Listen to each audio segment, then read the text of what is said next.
Donc c'est des championnats de France de marche athlétique. Donc là il y avait des courses de 20 km et 35 km. Donc c'était support aussi de qualification pour les Coupes d'Europe par équipe et puis après les championnats du monde, championnats d'Europe, enfin les grands championnats du moins. Et puis en parallèle des courses de critérium national pour les plus jeunes. Course de 3 km, 5 km et 10 km. Ouais, super contente parce que l'année dernière j'avais perdu le titre, c'était Camille qui l'avait remporté, Camille qui fait deuxième aujourd'hui. Donc j'avais vraiment à cœur de récupérer mon titre. Et puis j'avais forcément dans un coin de ma tête de faire un gros chrono, je me savais vraiment en forme. Et j'ai la bonne surprise de battre mon record et donc du coup le record de France. Donc c'est vraiment une course 2 en 1 parce qu'il y a et le titre et le chrono. Moi je voulais faire mon truc, être concentré comme à l'entraînement, passer dans mes allures et ça s'est bien goupillé. Peut-être qu'à un moment donné, j'ai pris des risques. C'était peut-être un peu trop, mais ça a tenu, donc c'était parfait. Le parcours est excellent, ça, il n'y a rien à dire. Et les conditions climatiques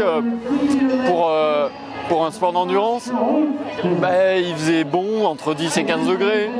Il y a eu un peu de soleil, un peu de pluie parfois, mais il n'y a pas eu de vent, donc c'était bien. Ouais. Je me suis énormément entraînée, ça a été beaucoup d'abnégation, beaucoup de renoncement. Je me suis beaucoup entraînée avec des équipes à l'international. Pour moi, de courir ici avec ces bains et en particulier en France a un sens particulier parce que je me suis également entraînée avec des personnes qui habitent et qui résident en France dans un club français. C'est un double sens de gagner pour moi, ça a énormément de valeur. Alors on a à peu près une dizaine d'Aixois qui vont participer à ce championnat, dont notre porte-drapeau Mathéo Duc, qui aujourd'hui est un espoir national, un espoir peut-être olympique, on peut le dire aussi, pourquoi pas. Peut-être pas sur les Jeux de Paris, mais sur les prochains. La place, je suis satisfait. De toute façon, je sais que j'avais pas le niveau pour aller chercher plus loin. Après, voilà, c'est le chrono. Je pense qu'il aurait pu être un peu meilleur si la gestion de course était meilleure.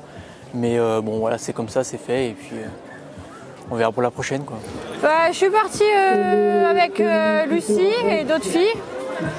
Un petit peu vite par rapport à mes temps et après j'ai tenu jusqu'au 30e, 28, jusqu'au 28e et après c'était dur.